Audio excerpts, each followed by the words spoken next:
Good morning, students. Today we will study integrated fish farming. You have studied fish farming in detail in the previous semester. Now we will discuss about the integrated fish farming, how the farmer can take advantage of its crop also, and side by side he can run another business also.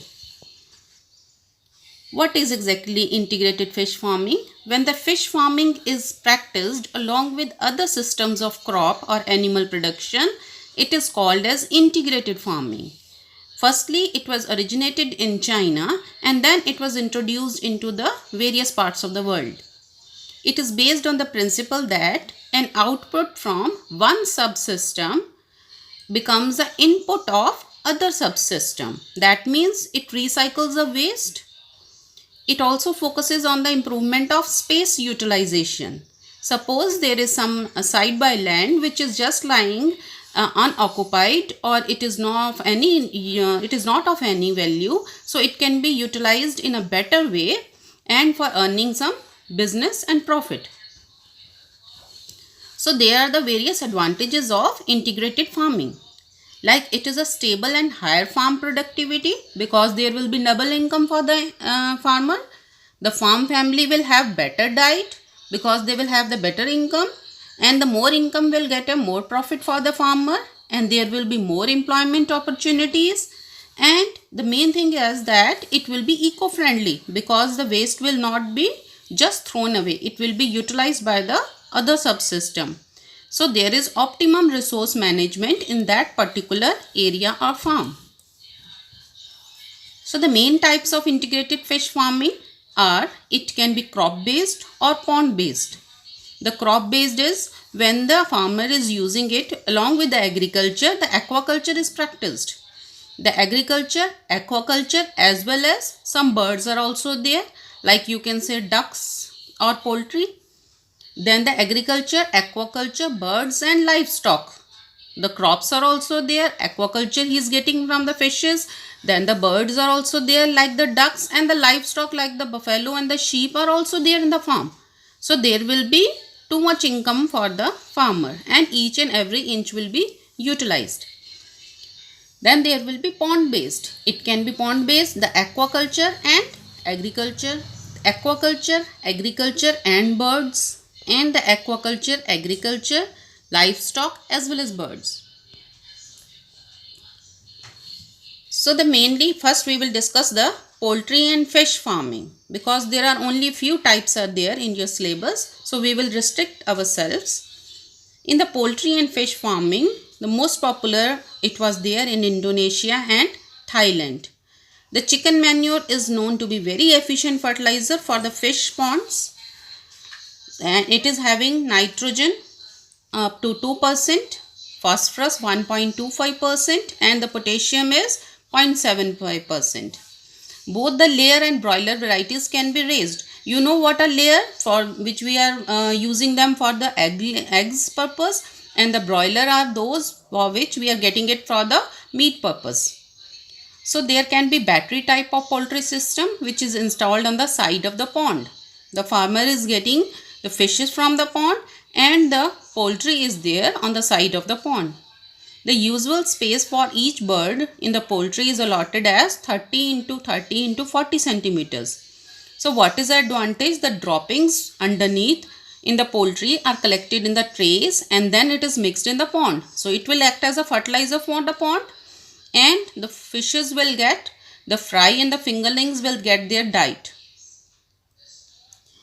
About 250 layers are enough for manuring 1 hectare of pond water area, and the 4 batches of about 200 broilers are raised in 1 year for 1 hectare of water area in the composite culture. So broilers are also raised to get the meat, In ponds, the fishes like catla, silver carp, grass carp and common carp are mostly stocked with 5,000 to 6,000 fingerlings per hectare. They will grow up and they will utilize the all the waste which is being introduced into the pond, and the ratios can be changed according to the need. The farmer can get up to the profit of fish yield up to 3,900 kg per hectare per year and 42,000 eggs from poultry. and 200 culled birds for the meat. So it is a quite good profit, you can say, in 1 hectare in 1 year. Next we will move on to the duck cum fish farming. So it is slightly different. It reduces the cost of feeding of ducks, as they will feed on the tadpoles, frogs, insects, snails and weeds, which are otherwise they create a problem in the ponds. So the ponds are fertilized for rearing of fishes by the droppings from the ducks, and you know the ducks, they are used for meat purpose also and for the egg purpose also. So the ducks can be kept in either of the ways on ponds. Either they are allowed to have a free access to the whole pond area, or they are confined to some enclosures. In any case, they will provide the feed for the fry and fingerlings. For fishes, the common carp and silver carp are preferred. Approximately a yield of 1000 to 1200 kg per hectare of and 500 to 600 kg per hectare of silver carp can be obtained, besides the eggs and meat which the farmer is getting from the ducks. So there will be a double income and the double profit for the farmer. Next is the cattle cum fish farming, the last one in your syllabus. So in this system, the excreta and waste feed from the cattle subsystem, it acts as a manure and the feed for the fish. The animal waste is a lot, you know, in case of cattle, mostly the farmer families, they know the cattle, to manage a cattle waste is also a problem.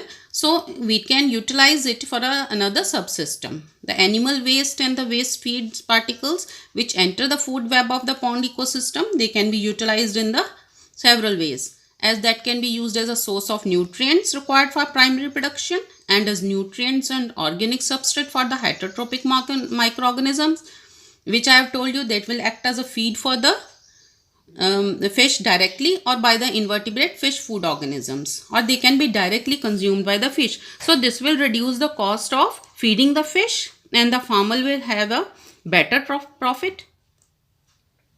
Out of the available nutrients in the fresh animal manure, there is about 72 to 79% of the nitrogen and the 61 to 87% of the phosphorus, and similarly higher percentage of the potassium, which we can be recovered from the feeds which are fed to the animals.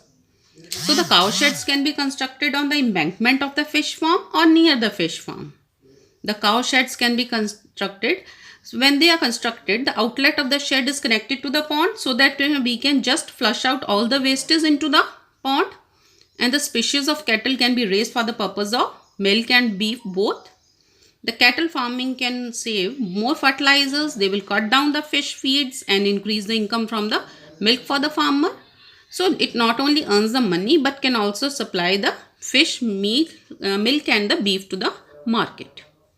So these were the main types of fish farm, integrated farming which can be practiced by a farmer. I think you can better understood by these slides. So thank you.